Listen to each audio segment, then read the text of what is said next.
Hi, hello, and welcome to your favorite Average Good podcast. Call it what you want, which is being brought to you by Zillow. Someday starts today. I'm Jimmy Conrad alongside Tony Meola and not Charlie Davies. We don't know where he is in the world, but probably on vacation like he always Check is. his Instagram. Yeah, we should. I really should. We should. But we got Johnny Bornstein joining the show.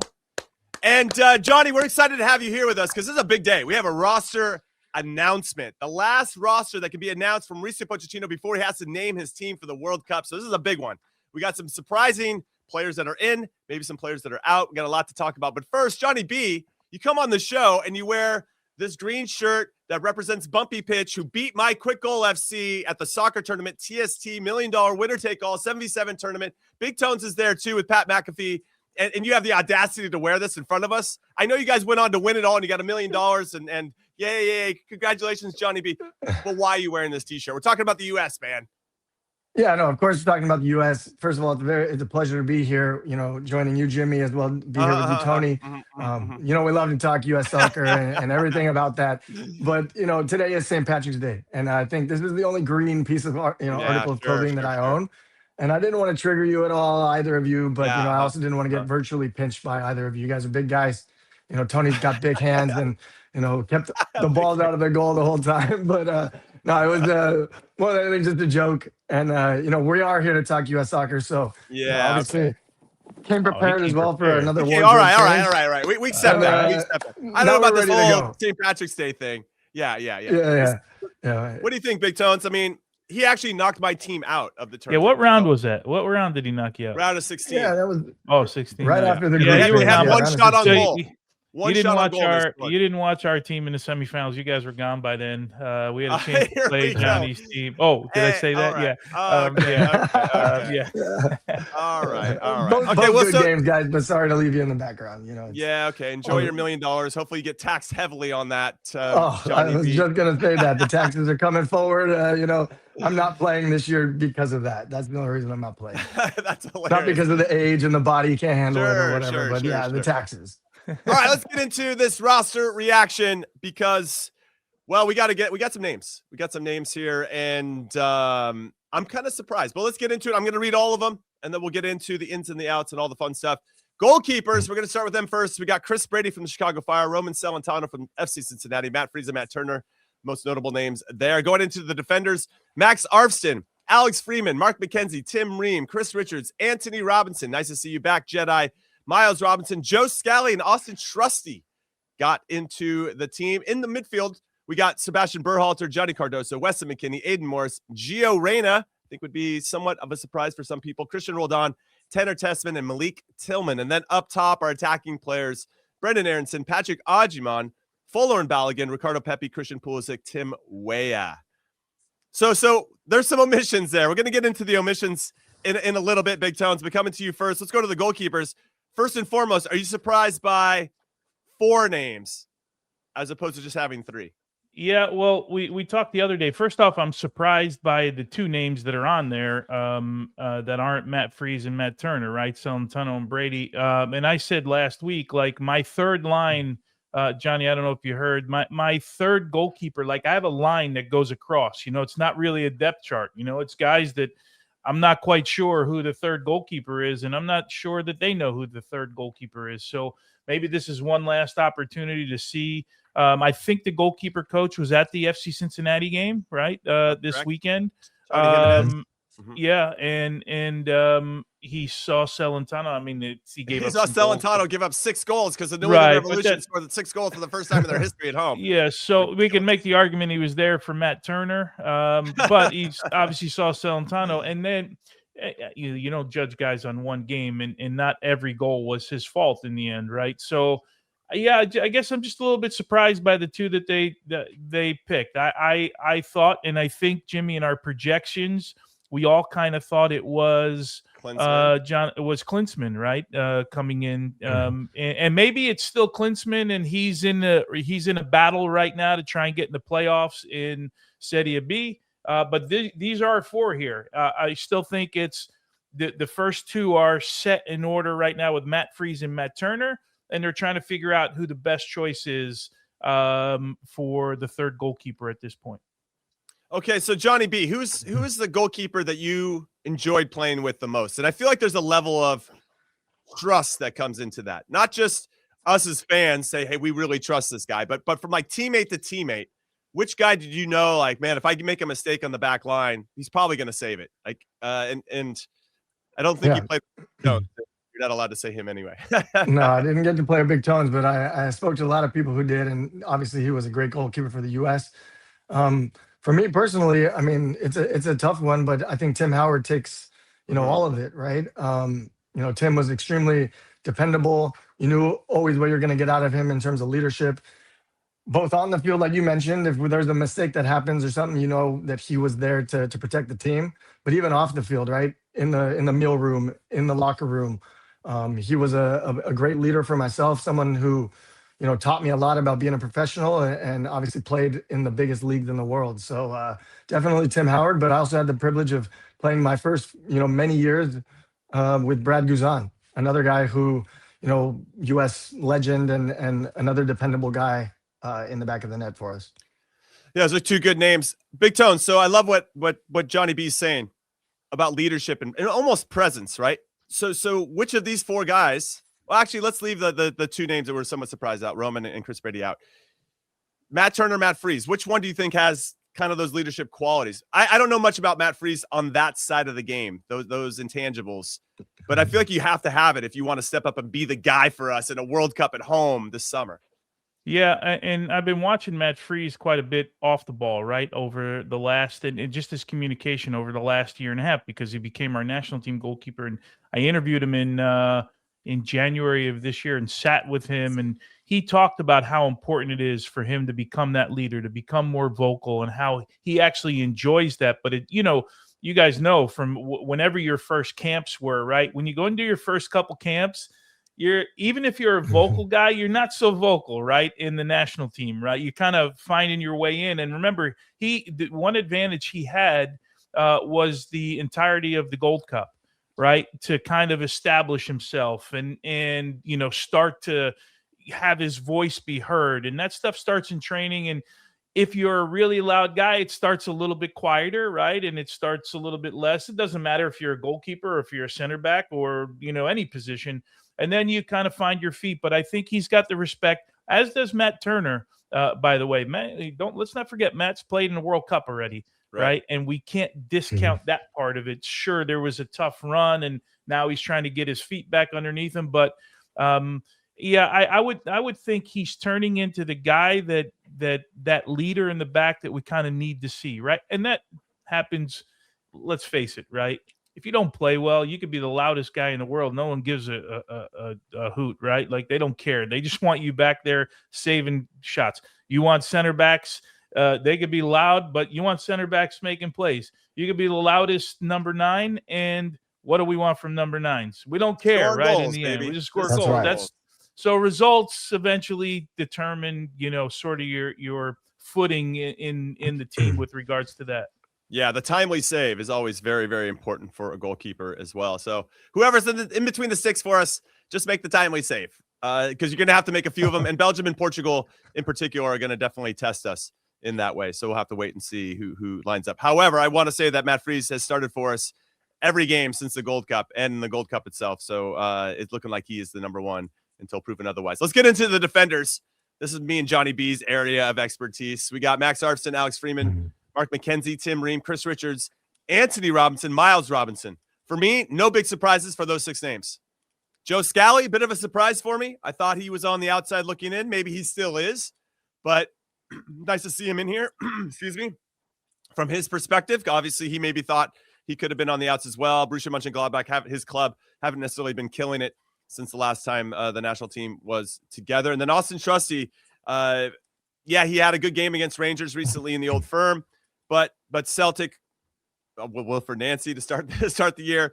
Didn't go well, and I'm surprised actually that Auston Trusty's in. And I wonder, Johnny B, if because Noahkai Banks basically elected to not come in, from what we're understanding, I want to put reportedly, whatever, air quotes up, that maybe Auston Trusty was maybe more of a late ad, that Noahkai Banks was the one and Trusty was the one that kind of slotted in.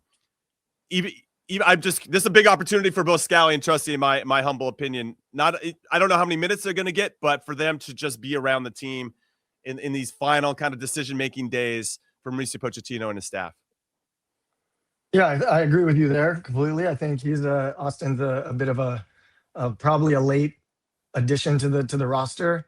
I think we've got a couple guys there that you would have slated in from beforehand, consistent starters who are playing well with their clubs, and how many other players are out there that we can kind of fit in at the last minute, because maybe a player like you mentioned, Noahkai, not choosing to come to the US or whatever the decision or reasoning behind that was, right? And so I'm excited to see obviously Tim Ream, a staple here, on the older side, but brings that leadership that we kind of spoke about before. Good for the locker room.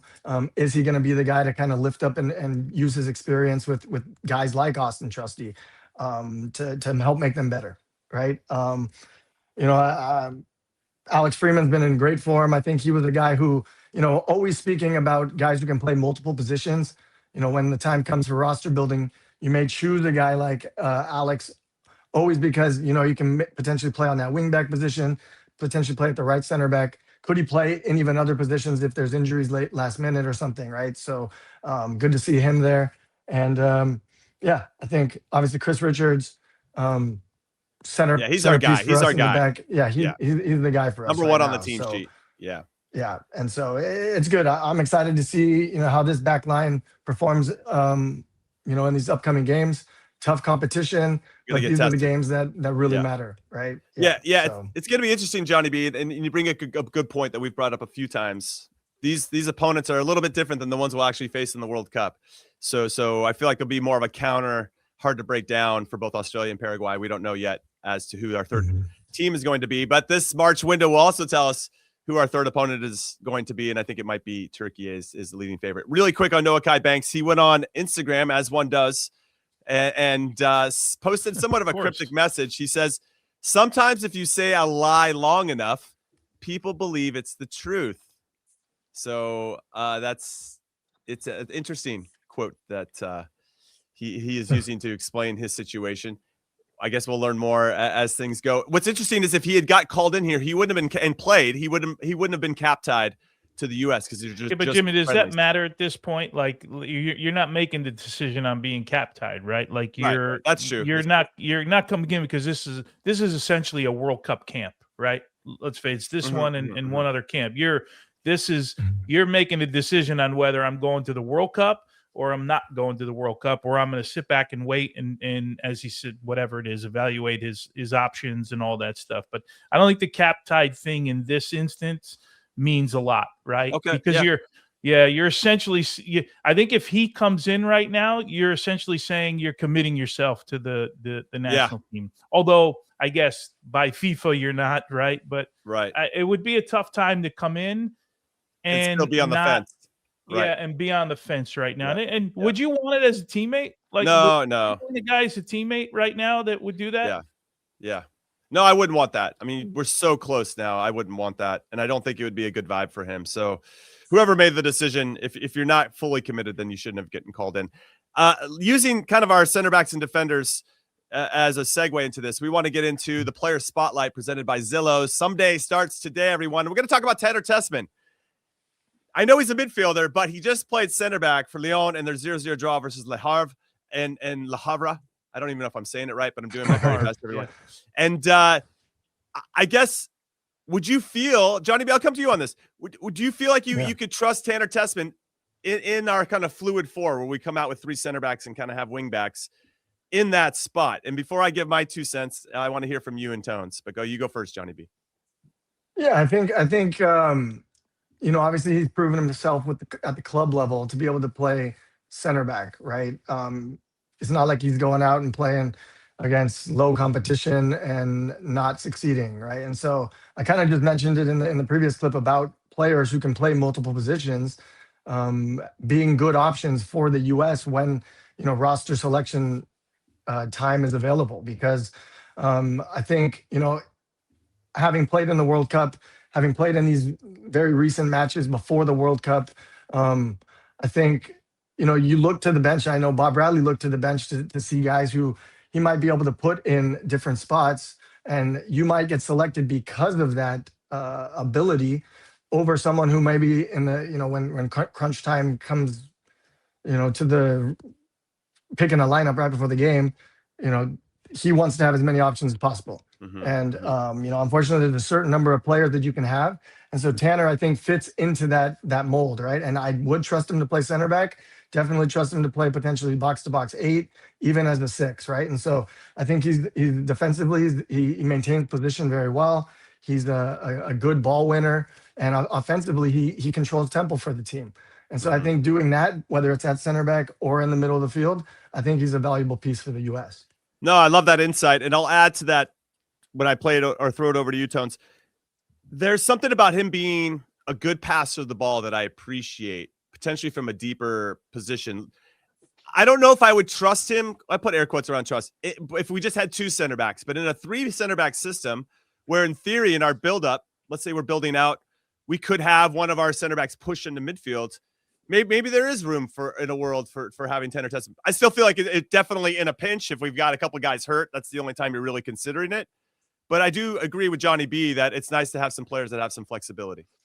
Yeah, but look, there's two positions in particular. Looking at the lineup, they list him as a midfielder. They pick him here as a midfielder, and they pick Timothy Weah as a forward, right? Where we did our projections and we picked Timothy Weah as a wing back, right? And we saw Tanner Tessmann at the beginning of the year play as a center back, but then remember his manager came out. It was due to injury, right? They were stuck, and he played at center back and actually did what you're just talking about, stepped into the midfield. Remember we showed the clips, and he stepped into the mid. That might have been on Morning Footy. We showed the clips, but he stepped into the midfield quite a bit and played that kind of role you're just talking about, right? And then if you also remember the one game they went to, the other team went down to 10 men, and then it became a cakewalk for him, right? Because he is a good passer of the ball. But I go back to just simply, they list him as a midfielder in this roster, right? I don't see him playing as center back. If you get into a pinch where you get a bunch of injuries, no, I don't see it, and I would be really surprised. Yeah, I guess it's just more if guys get hurt. Essentially, that's why Leon is playing him there, and it's just nice, I guess, to have that we could play him there in an extreme emergency. I think there's some value in that, but I do appreciate that the way he can. I think tempo is a really good way to explain it, Johnny B. And I think that versatility could help him make a World Cup roster, though I think he's just going to make it alone as a midfielder himself. I think when I look ahead to these games, I believe our defenders, Johnny B, are going to be tested in a way that they haven't been recently. I mean, trying to slow down a good Belgium team, trying to slow down a good Portugal team, whether Cristiano Ronaldo is there or not, it is going to be very difficult. And I think we're going to get a lot of questions answered in these 2 games. And I wonder what kind of answers Mauricio Pochettino is looking for in terms of who and combinations of players, if you will. And is there a certain, let's say, combination of guys that you'd like to see? Is it just Ream, Richards, and who is your right center back for you if we play with a 3 in the back, Johnny B? Would it be Miles Robinson? Do you like Alex Freeman there? Joe Scally? I mean, who do you like there? Yeah, I mean, at the current moment, I actually like Alex Freeman there for us. I think he's a big presence who's now getting minutes, in Villarreal, better league than wouldn't say better, but just a different tempo league than MLS previously, right? So, yeah, I would say that at this moment for me, it's Tim Ream, Chris Richards, and Alex Freeman is my top choice. Could you put in Mark McKenzie there as well? Yes, obviously you could, but I think to start with, that would be the 3 that I would choose for this first game.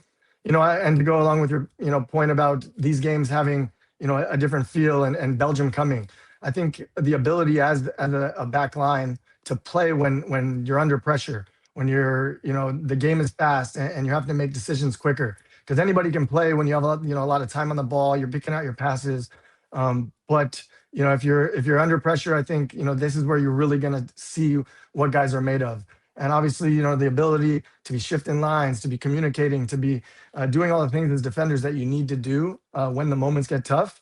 That's what I want to see from a game like Belgium for these three center backs, and how are they dealing with those situations, and obviously, which guys are going to be able to answer that call.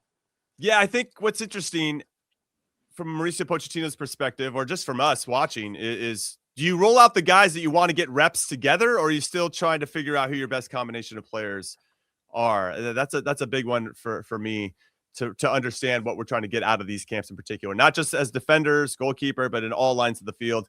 Well, we'll talk about the midfielders and forwards right after this, but we have our first break of the show, so keep it right here, please. We'd appreciate it. The clock never stops. Relive the greatest moments with uninterrupted highlights and more. It's Gareth Bale! Ronaldo! Wonderful goal! On the UEFA Champions League channel. Streaming free. All right, welcome back into the show. I'm Conrad Dino alongside Johnny B and Big Tones. This is Call It What You Want. It's being presented by Zillow. Someday starts today. And I feel like we teased a quote from Mauricio Pochettino from the end of that break into the start of this segment here, because Pochettino has come out and said he's got some objectives for this camp in March. And he said this: if you want to win the World Cup, you need to have 8 games. We needed to add 4 more. We need to be ready to compete and to win the games. I think that it is for us our goal, and it's what we want to earn, is to win games, thinking that it's the World Cup. And he's talking about the friendlies here. I think it's important. We're going to play 4 teams that they have the possibility of winning the World Cup. They're very good teams. Of course, they're going to be tough games, but it's going to put us in a very good situation to see things that we need to keep, or levels that we need to improve upon, if we want to arrive at the World Cup with a possibility to win. I think it's going to be fantastic. We try to find the best teams in the world to try to compete with, teams that force us to give our best. So Big Tones, coming to you first. That was via the US Soccer podcast. He did a podcast ahead of the March roster reveal. And what do you do here? Do you roll out the guys that you want to get reps against top competition? And I love the competition that we've gotten. When I remember going through I remember Bruce Arena back ahead of 2006 World Cup. We played Morocco, not the Morocco of today, but a good Morocco team, but not the one we think of today. We played Venezuela and we played Latvia. Those were our 3 games heading into a World Cup. Not the stiffest of competition. I remember Bruce being pretty upset about it, that we needed to play teams like Belgium and Portugal and Germany and those types of teams. So what do you do as a coach? Do you roll out the guys you want to see getting reps under high pressure situations and trying to solve problems, or do you still trying to figure out and get answers about maybe some other players to decide? It's a really tricky one, I think. How much more do you have to figure out about these guys right now? Like, really, you've had them now for, it was November of 24, October 24, whatever it is. You've seen them at their club team. You know who's in form, who's not in form. You know how you want to play. You know what your best moments have been with this group, and that was going to this 3 in the back, fluid 4, or whatever that means, right? So you brought those guys in based on that. Me personally, the experience, and I could see why Bruce in 2006 was not happy. We left going to the World Cup, finishing up with Uruguay and with the Netherlands, like 2 really good teams to end your preparation with. Thinking about 2002. Yeah. So when you think about it from this regard, Pochettino's in that mode right now, right? He's got 4 really good games with 4 teams that are expected to get through their groups and be part of the later stages of the competition. For me, I think you gotta roll out who you start to think your team is. Like why would you waste this opportunity? Agreed. And why would you waste the chance to see who your group is? Like, experimenting is starting. We've experimented now for whatever amount of months that is. It's a little over a year. And now you got to start fine tuning. That's what I would do if and that would be my recommendation. And I would think that's what we're going to see now. Game 2, if you have anyone that's got any issues at all, or you want to see something but you still have to be, I would take this like the first 2 games of the World Cup. How much would I rotate in the World Cup? Would it be 2 guys because you never know, right? Forget the injuries. Don't, not that, but maybe that's how you play it. But I want to see what Pochettino's thinking right now with this. Yeah. I think we're all on the same page there. Seeing some of the head nods there from Johnny B in particular. Let's get back into the roster, though. We haven't talked about the midfielders specifically. We got, again, just to reiterate here, Berhalter, Cardoso, McKennie, Morris, Gio Reyna, Roldan, Tessmann, and Tillman. And so really the big omissions there, we can get into omissions here a little bit more. Tyler Adams, apparently out due to injury.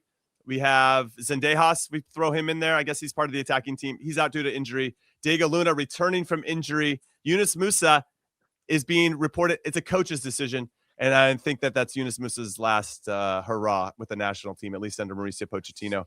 So disappointing for him because I know that he kind of slightly turned it back on and got some big goals here recently. Johnny B, any thoughts on this midfielder selection? Because it still feels like there's a couple players battling it out for only a couple spots on the roster. Yeah, I think this is a solid midfield core. I think I'm actually happy to see Gio Reyna's name there, just because, you can talk about whatever you want with the club level and everything, but I think that every time he steps and puts on a U.S. jersey, he's been performing, right? We saw him in this previous camp in November, December, that time frame. I thought he showed up, did well. I think he's a name that the fans connect with, and I think he's although a lot of potential politics and kind of drama stuff with him and all that stuff, but I think he's good for the U.S. and when he plays for us, he represents the badge well, and so I'm happy to see him there. Obviously, I think a guy like Christian Roldan, again, I'm happy to see him. I think you need players like him going into a World Cup, guys who have true leadership. He's shown it both, through his club play as well as with the U.S. national team and the stints that he's gotten recently. So very, very happy to see him there. We already spoke about, Tessmann. I think, these other pieces, although injured, are they going to be ready? You speak about a Tyler, you speak about Diego, guys who the U.S. has, used consistently. And is it due to, obviously can't play with the injuries, but, are they going to be there when the time comes? And so, again, we've spoken about finding this proper mix of players who play well together. But, just have to wait and see. Because some of these names potentially might not be there in a couple months. Yeah, it's going to be interesting. Big opportunity for all these players, of course, either to solidify their stance or to just break into the team and win the trust even further for Mauricio Pochettino. Yeah, big time. Hey, Jim, can I throw this out at you? Because I'm and maybe it's me. Maybe I got to get over the hurdle. But the separation of midfielders and forwards, right? Because we've looked at, in all of our projections, and by the way, I'm excited by this. The two sitting midfielders, right, that are in the 4. We looked at it like a 3-4-2-1, right. And then the 2 up top with Pulisic, we always say on the left-hand side, and we've been talking about Weston because of where he's been playing with Juventus. But now Weston's listed as a midfielder, right, which is something we had said in the beginning. We thought Pochettino might play him up top, right, but now he's listed as a midfielder, which leads me to believe it's one of those two. And we talked about it would be great to have Tyler Adams and Weston McKennie next to each other. Right now he's listed there. He's not listed at 4. But then you go to the forward positions, and Christian's obviously listed there. Weah will get to the 9s are simple, right? Malik Tillman is another guy. Like, is he looking at him as in one of those 2 positions, the deeper positions, or 2 positions in the box up top? So for me, it's kind of interesting how they've broken up they broke up the midfielders and forwards, and how, because if we're talking about Malik Tillman or Weston McKennie playing with Christian Pulisic underneath the forward, neither of those 2 guys are listed in forward positions, right? And Timothy Weah is. Right. Like, it's like that might be a little it looks more like you're going 4-3-3. Like with this group of players than you would like this hybrid or whatever we're calling it. Right. Yeah, that's possible. That's interesting. You're doing some detective work there, Big Tones. No, I'm just we've seen this for the first time, so I'm just kind of walking through it in my head, You know, I think last time I was on the pod, we spoke about how the U.S. actually has, if we could just line up in a 3-7-1, right? 7 midfielders across the board and go on. I mean, we have a lot of midfielder guys who can Johnny, play. in 98, didn't we? Didn't we do the 3-6-1 in 98? I think we went through that already. Yeah. And so I think that goes, plays along with what you're saying, Tony, right? We have a lot of guys who can do that multiple role, whether it's in the midfield or whether it's, that attacking line. And what does that even really look like, right? In my mind, it's like they just list, okay, guy can play, we need 7-8 names for midfield, we need 5 names for forward, right? And so they just kind of clump it like that. But kind of going deeper, I think that's a positive for the U.S. to have these guys who, can be within our midfield line if you want, right? Like a guy like Weston who can potentially be a defensive, holding midfielder, but also, can provide almost like a winger / inverted winger type position for the U.S. And you can go along the board and say that for quite a few of these midfield / forward guys who are slated here. Yeah, I think Tyler Adams not being around is a big loss in a lot of different ways, not only for Tyler specifically, but also who's going to be the best person off of his shoulder. And now we won't have his presence or his leadership around. Andoni Iraola, his manager at Bournemouth, just said Tyler felt something yesterday in training. It doesn't look like anything too serious. So pretty vague, but we'll have to wait and see what that looks like. And we do know, just like all the other national teams, we're probably going to miss 1 or 2 significant players like everybody else. We just don't know which ones as of yet. Hopefully everybody's healthy, but we'll have to wait and see. He hasn't been in with the national team since September. That was a tongue twister for me. But again, another big opportunity for you guys. So that's one story that who's going to step in and fill that role, that Tyler role, and who's going to partner with that person. Is Weston going to drop deeper? Is Malik Tillman going to drop deeper? Gio Reyna is also listed as a midfielder when we clearly know he's more of an attacking player. So I don't think we're going to see him in a deeper role. I wonder as to how Gio is going to be used. 13 games for Borussia Mönchengladbach this season, only 4 starts. In those games, he has 5 shots in total this season, only 1 on target. I know he's not necessarily the guy that maybe is shooting per se. He's more of making that final pass. But I just wish this Borussia Mönchengladbach move had been a better fit, and he's gotten more minutes. We've kind of talked about that ad nauseum, so we don't need to get into that. But just my thoughts on Gio Reyna. Let's get into the forwards really quick. We have Brendan Aronson, Patrick Agyemang, Fuller and Balogun, Ricardo Pepi, Christian Pulisic, and Tim Weah. I still feel like Weah is going to play wingback because Serginho Dest is hurt, but we'll have to wait and see how that goes. I guess who we're really missing now is Haji Wright is the big name that I would say is in Zendejas. He's got a little bit of an injury, but Haji Wright apparently, and this is a quote from his coach, so you guys can roll your eyes or have a good chuckle about this. Frank Lampard, his coach at Coventry, said he has a sensation in his groin. That sounds like a party to me. I don't know about you guys, but a sensation in your groin sounds like a lot of fun. I don't know if that's safe for work, but so we're gonna use that joke anyway. So he's out with an injury, and that's just for me a huge opportunity, Johnny B, for Patrick Agyemang to really say, "Hey, I'm going to be the guy that you can trust in any situation." And really disappointing for Haji Wright because I thought he had been in a good run. Yeah, obviously, I think today is St. Patrick's Day, right? So St. Patrick Agyemang gets the nod on this day of maybe it's a little bit of luck with the name or something. But obviously, Haji Wright has been in great form.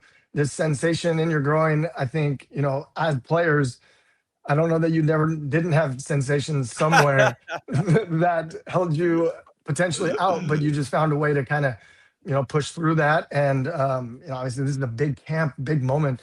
Right before the World Cup. So what that means and why that's holding him out of this camp, you'd have to ask him.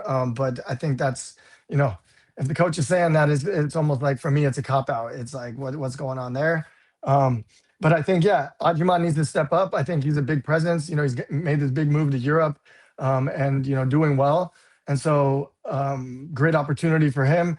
I think the, Flo at this point is probably the top choice, coming in great form, and interesting because if it is just with a 1 forward, right? We have quite a few forwards listed here. What does that mean? Where, the slash wingers slash accompaniment from the wide positions in our attack, where does that come from? But yeah, I think St. Patrick Agyemang needs to definitely prove himself in these next 2 games to give himself a chance for the World Cup roster. Yeah, it's a big opportunity for Agyemang and Haji Wright, currently second in the EFL Championship on goals with 16. Tough timing for him not to be involved. I still believe, I put a lot of flags in the ground, Big Tones, but I feel like all 4 of these strikers that we've been talking about, Pepe, Agyemang, Balogun, and Haji Wright, we're all going to get called into the World Cup squad. That's me not going off too much of a limb because you can bring 26 players, but I think that will end up happening. Florian Balogun scored his 14th goal of the season against Brest this past weekend for Monaco. That's goals in 3 straight games. He's been absolute fire. If you want any kind of, if you have any questions about his ability, I think he's been one of the best players on the field for Monaco when they've taken on PSG a couple times this year. So, and he's been doing all the little things too. Balogun is our clear number 1. I agree with Johnny B and Charlie Davies when he's here with us. Any ideas or thoughts about our forwards that you see, Big Tones? Yeah, it's too bad for Haji Wright, right? Because he's finding his way again. Agyemang, I think Pochettino's just a fan, right? And he's done really well for him, and he's really improved in a lot of areas. And we had discussed, if we're going to play in this formation, like, how do you take 4 forwards, right? Because we know Balogun and we know Pepe are going to be there, and we always thought it was, Wright and Agyemang fighting it out for that other spot. But I'm leaning the way you just said, Jim, that Mauricio Pochettino is going to take 4. I don't know that we're ever in a position. I'm trying to think if we've ever been in a position where we've had 4 forwards like this that are scoring goals ever. We've always had 1 or 2, the McBrides. You go back to the Winaldas, who really didn't play as a 9 because we played more of a target, but was an attacking player that was scoring goals. I mean, over the Josie years, hell, in the World Cup, remember, was it 2014, right? Where we only took 1 forward. We only took Josie, and the minute he goes out, in the first game of the World Cup, we were stuck. Mm-hmm. Right, we were making it up. Was that 2014 or that wasn't 10? That was 14, right? So now we got the option of for 4 forwards potentially to make this roster right now. Yeah, and I think it's going to happen, which we've never had. Right? Can you remember a time that we've ever had 4 guys that we were thinking about as the number 9, and all of them playing 2? Really well? That's my favorite part. Yeah, all of them someone have to do really some research on that. But I can't remember off the top of my head when we've had 4 guys that have been playing well with their club at this level, and all in Europe and playing at high levels that we're thinking about for the World Cup. All right, let's circle back to the omissions, because there's obviously a lot of discussion. We've touched upon a few of them. We got Tyler Adams, Serginho Dest, Haji Wright, Alex Sendejas, Diego Luna, Yunus Musa, and Noki Banks. Is there one there, Johnny B, that you feel like we've talked about? Maybe there's one. I guess there's 2 conversations to have. One is lost opportunity for these particular players, and another one is just the lost opportunity of not being able to have these guys on the field so we can continue to build that all-important rapport in high-pressure situations. Yeah, I think obviously timing is everything, right? Within the game as well of off the field. Things happen that are out of your control as players. You're pushing to play your best game at all times, and sometimes injuries happen. So you're obviously seeing some of these players have a bad timing of injury, right, or whatever it is. Mm-hmm. The most notable names here that I see that I think benefit the group the most, right, are both Tyler Adams and Serginho Dest. I think both guys who have a lot of experience, European football, but also do really well for the U.S. and are both, well respected within the group and kind of help guys gel when they're in camp. And so those 2 for me are the biggest ones. I think Diego Luna is, has been in camp pretty much every single time with Pochettino. I think he's one of Pochettino's favorites as well.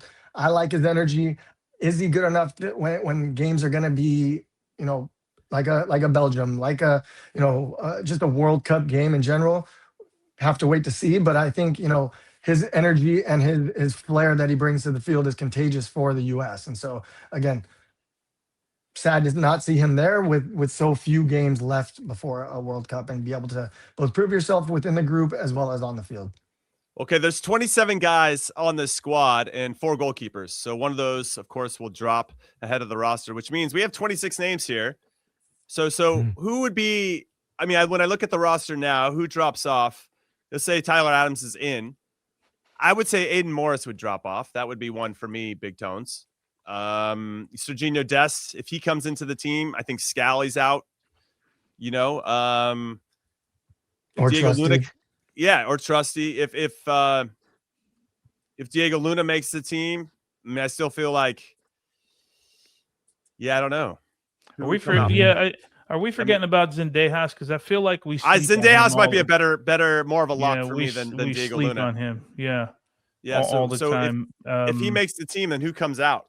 You know, if you're taking the 4 strikers, I think that's nailed another thing too. You bring in Haji Wright, who comes out, and that means like Gio Reyna's, Aiden Morris's, you know, a Berhalter or Roldan, Johnny Cardoso. That gets I don't know. I mean, I don't think there's a world where Pochettino takes Gio, Luna, and Zendejas. No. Probably 1 or 2 of them are staying home. No, and if we're being fair, right? Zendejas has been the best performer of the 3 of them consistently year after year, playing at the club level, right? But that doesn't mean Pochettino likes what he brings to this team. But I go back to how he played it. What was the Japan game, right, where he scored the goal? It was Auston crossing the ball, and a great finish. But he played well in that game. I think you nailed it, Jimmy, with Tyler Adams, right? The obvious choices are Aiden Morris, Christian Roldan, or Sebastian Berhalter. Like one of those guys goes, right? Serginho Dest, I think it's Joe Scally. Then if you're going to add like a Zendejas or a Luna, maybe he does go with 3 forwards, 3 number 9s, and he's just making a choice. And maybe that's where I still fight. As much as I want to see the 4 guys make the team, I just from a roster construction, Johnny, I don't know that you take, if you're going to play with a number 9, and even if you're going to say, okay, well, at the end of the game, we're going to throw another forward on, right?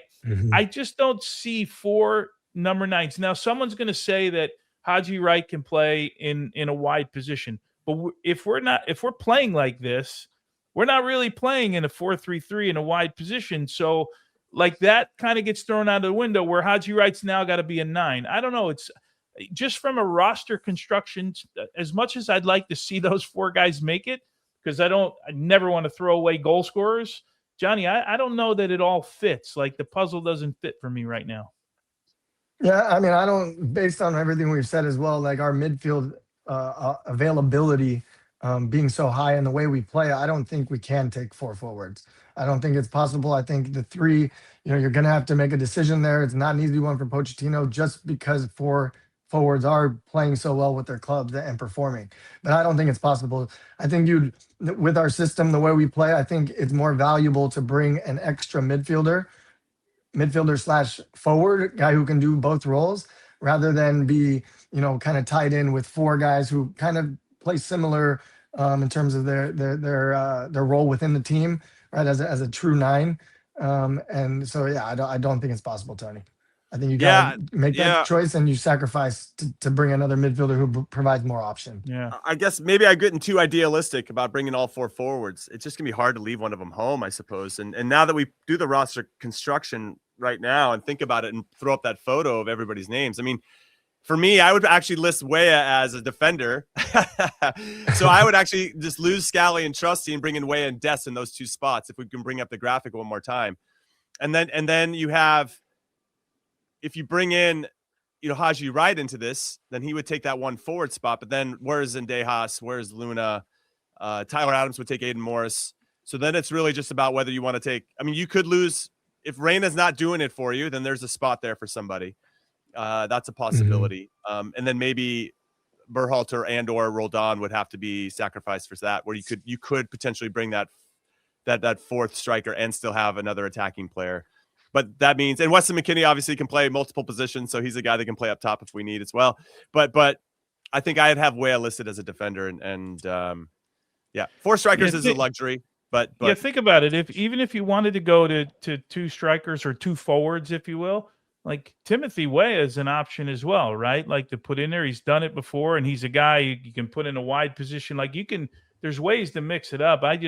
It would be a luxury to have 4 number 9s, if you will, in the group. Yeah. All right, we're going to take our last break of the show. When we come back, the U.S. has dropped their new jerseys for the World Cup, and I'll be honest, they're pretty awesome. So we're going to talk about it. Keep it right here. When you need your sports news all the time, we've got breaking news to bring to you. CBS Sports HQ hits every highlight from all the sports that matter to you. We're bringing you that breaking news right here on HQ. CBS Sports HQ, streaming free 24/7. There's always doubters. A whole world ready to call us unrealistic. But from the day we were born, we were meant to dream without limits.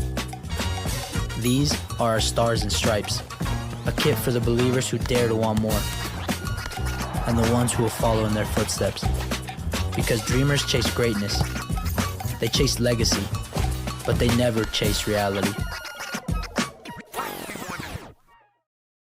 All right, there was a good look at the new kits. This is going to be the first time in the history of U.S. soccer that all of our national teams will be wearing the same kit at the same time. The women, the men, our youth national teams, our Paralympic teams. Everybody's going to be wearing these jerseys, and I think that is very cool. And I did say New Jersey before that, for the great state of New Jersey. I mentioned that before. Shout out to Ivis and Big Tones and everybody else from the great state of New Jersey. Your thoughts on these kits, Big Tones? Love them, man. We're can't wait for that. They keep telling us the box is going to show up. Yeah, it didn't show up yesterday. Yeah, mine's coming on a slow boat from somewhere. But anyway, yeah, I love them, and I always like to see the jerseys. Sometimes they look different when you put the full kit in. You know, I love the navy. That's all navy, socks, shorts, everything is super.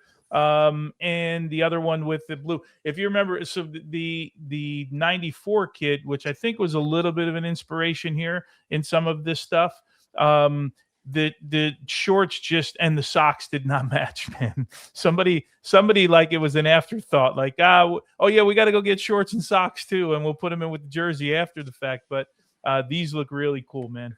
All right, let's take a look at the home kit, Johnny B, and I want to get your thoughts on.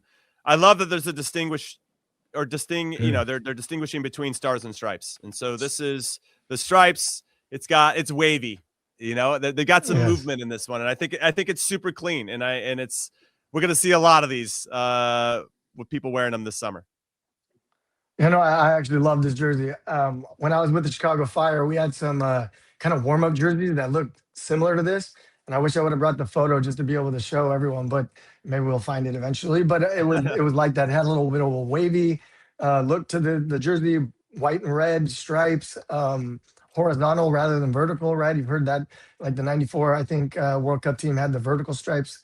I think the horizontal look, it looks amazing. I can't wait to sport one either. I don't even know that mine's on a boat anywhere yet. So at least yours is on its way, Tones. We'll see. Big Tones. We'll see if we can manage something there. But I really, really love it, man. It's going to look so sharp playing. Yeah, we're taking a look at the photo now. Diego Luna's wearing the full kit. I actually like seeing the full kit. You got the navy shorts and white socks. I think it looks super, super clean. There's a number set there. Diego Luna, he's got the number 6 in the middle, which you don't see when you just see the photo where the number is going to be, and also what it's going to look like on the back. So I know I'm getting Conradinho number 10 because I'm secretly a Brazilian playmaker in my mind. I just had to play center back throughout my career. But let's take a look at the away kits. In Big Tones, coming to you on this. At first, I thought maybe they were like black, but they're actually navy. And they're going to be navy top, navy shorts, navy socks. And I think that's going to lead what you mentioned before. It's going to look super sharp out on the field. Yeah, these are cool, man. This is kind of one of those that I don't wear jerseys. You guys know me. Like, I'm not the jersey guy. I have the one you're wearing right now. Well, yeah. Oh, I figured this is that putting pressure on them because they're going to be like, hey, why you keep wearing that old jersey? I'm like, oh, it's the only one I got right now. So send the other one. But yeah, these look, that's the picture right there. That's the one. I think that kit is so cool, man.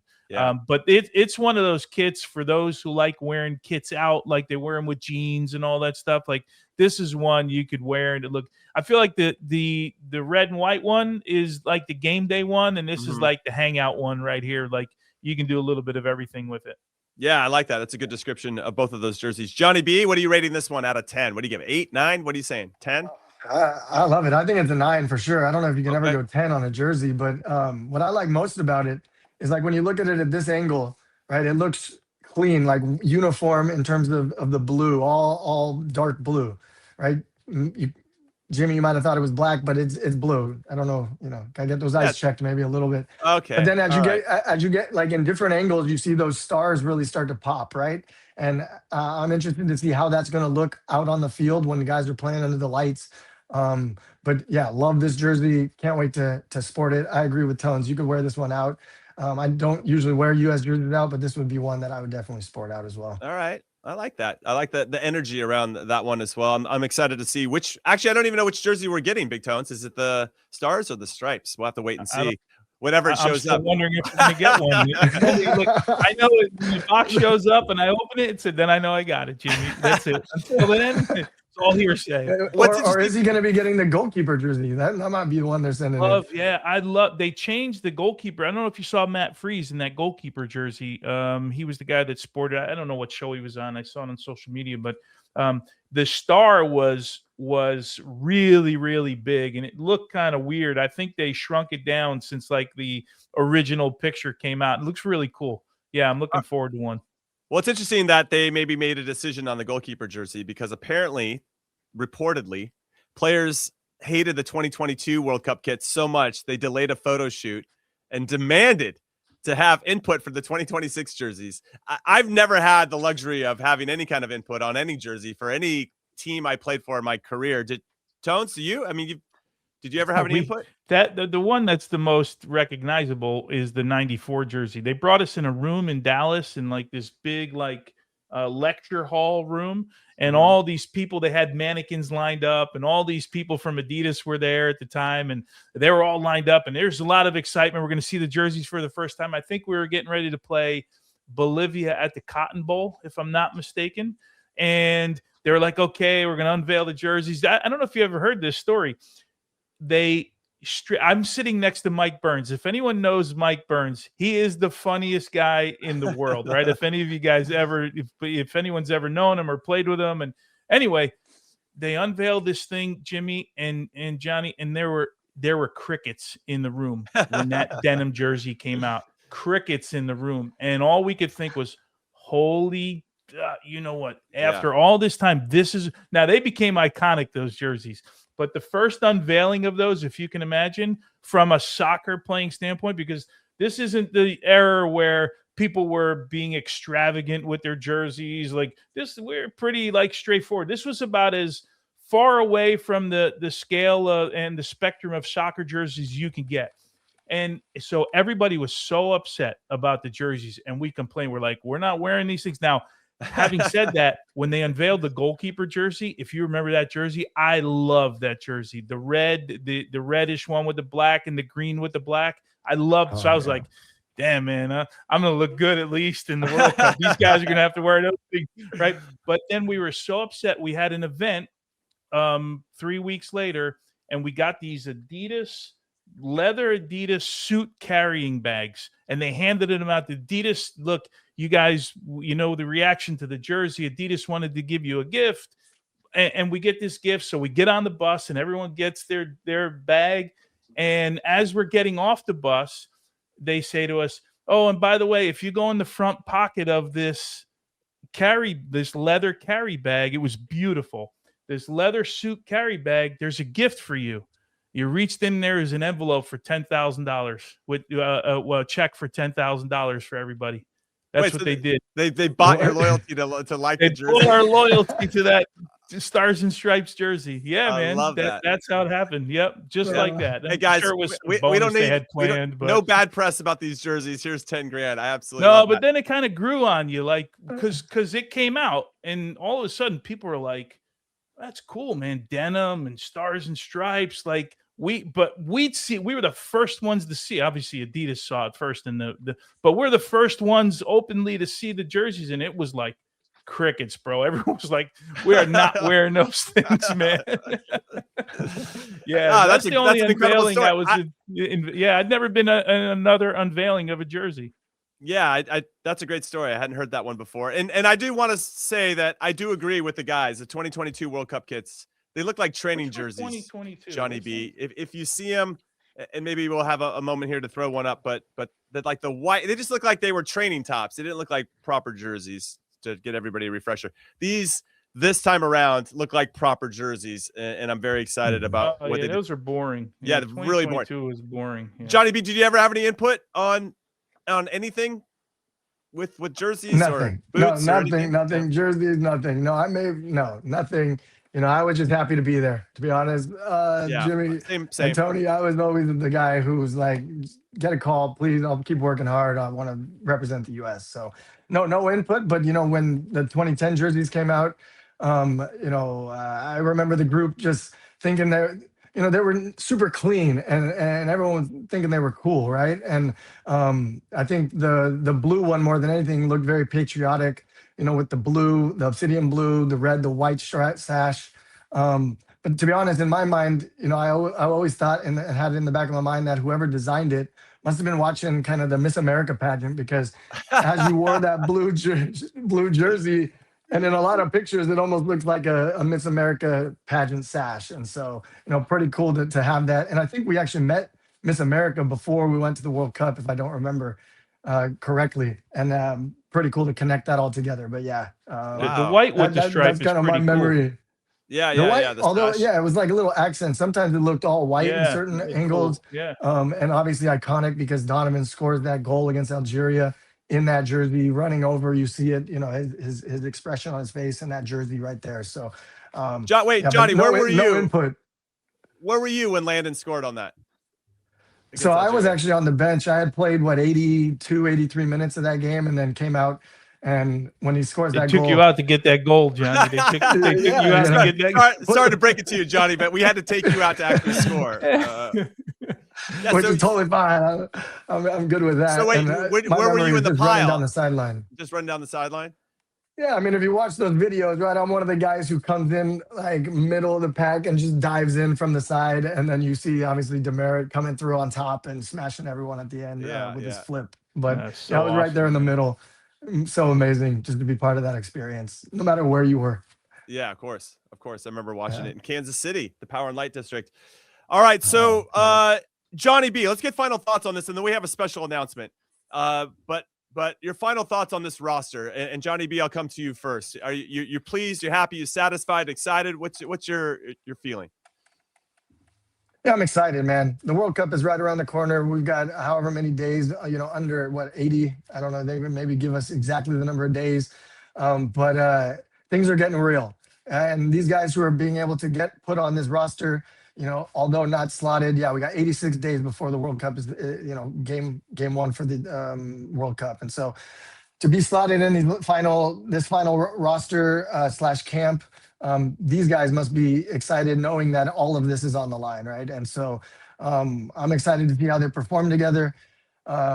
Interested to see, the lineup that's going to be played for Belgium more than anything, because I think that's, the game where they got to start thinking this is our one of our final tests, 1 of 4, and exciting times. I remember my moments of this part of the lead up to the World Cup, and just seeing my name on the roster was enough to get me just totally focused, totally just mind ready to do whatever it takes for the team. And I hope these guys are feeling the same thing. So more than anything, excited, Jimmy and Tony. Yeah, likewise. I'm excited. 86 days is crazy. I can't believe our first game of the World Cup is going to be in 86 days. We've been talking about this for quite some time. Big Tones, your thoughts on this roster and these upcoming games? Yeah, I think Johnny nailed it, right? Like this is the moment as a player. You want to show your best now, right? For the national team. You want to stay sharp, keeps everybody on their toes. I said last week, I just hope that in the end, Mauricio Pochettino has everybody available. I know that's pie in the sky. That's a dream, but just has everybody available to choose from. Whoever it is he's going to choose, look, we're always going to have a discussion, and everyone's going to say this guy over this guy, wouldn't have chosen this. That's every roster that ever comes out. Hell, we do predictions, right? And think about the discussions we have. Imagine when the final roster comes out for Mauricio Pochettino. I just want him to have everybody available to him. And then we're the three of us and millions of others are going to get behind Mauricio Pochettino and root them on like the biggest fans in the world, right? Because I just think that they will realize when the moment starts to come how big a moment this is for American soccer, or I should say soccer in America, right, in general. And I think we have enough in that tank, right, to do something special. And getting to a quarterfinal for me would be special, because at that point, then you don't know what's going to happen. I think about 2002. And that damn team should have been in a semifinal of the World Cup. We ended up going out in the quarterfinals. That, for me, is the standard. And now I think this team hopefully can get there and hopefully exceed that. It's going to take a Herculean effort. That's why I want Pochettino to have all players available to whatever he wants to do with them, and then we get behind him and we hope that they do well. Yeah, the Belgium-Portugal game are going to be a good litmus test for how we're looking and where we want to go. So I'm very excited for this as well. I'm going to piggyback off of what you guys said. Now it's time for a special announcement. On Saturday, March 28th, your favorite Average to Good show with your Average to Good hosts are going to be on the street. Well, not necessarily on the street, but we're hitting the streets. We're going to the Football Factory at Legends in Midtown Manhattan for a live in-person watch-along of USA versus Belgium. That's right. The March camp, as you know, is kicking off. We're going to be there. Come join us, okay? The game kicks off at 3:30 p.m. Eastern. We're going to be there early, most likely going live at 3 p.m. Eastern. We'll be there before, obviously, setting up. So if you want to come hang out with us, we highly, highly recommend it. And we want you to be there with us with all your energy and enthusiasm for the team ahead of this game against Belgium. That's Football Factory at Legends in Midtown Manhattan. And it should be a lot of fun. It's going to be me, Big Tones, and Charlie Davies. Johnny B is not invited because he wore that bumpy pitch shirt to start the show, and that is unacceptable. So it's Saturday, March 28th. That's happening. Game kicks off at 3:30 p.m. Eastern. We're going to go live at 3 p.m., and we want as much noise and as enthusiasm and energy as possible. So that's our big special announcement. We're very excited to be amongst our fans and our people as we cheer on the U.S. Will they be wearing their new jerseys? They'll be wearing their new jerseys for this game, I think, right? Right? You have to. You can't just think so. So we're going to see them in the new kits, and that is going to be awesome. Well, that's it. We're calling it a show. Thank you so much for hanging out with us. As always, Johnny B, thank you for filling in for Charlie Davies, who is doing whatever Charlie Davies likes to do, which is being a landlord for his multiple properties around the world. And that's it. Congratulations to everybody who got called into the roster. We hope you play well, and we'll see you again on Thursday. And then obviously we're getting excited for that live in-person watch-along at Football Factory at Legends, Midtown Manhattan, March 28th on Saturday, 3:30 p.m. Eastern kickoff. That's it. Thank you for hanging out with us. Thank you, Zillow. We'll see you guys soon. Later.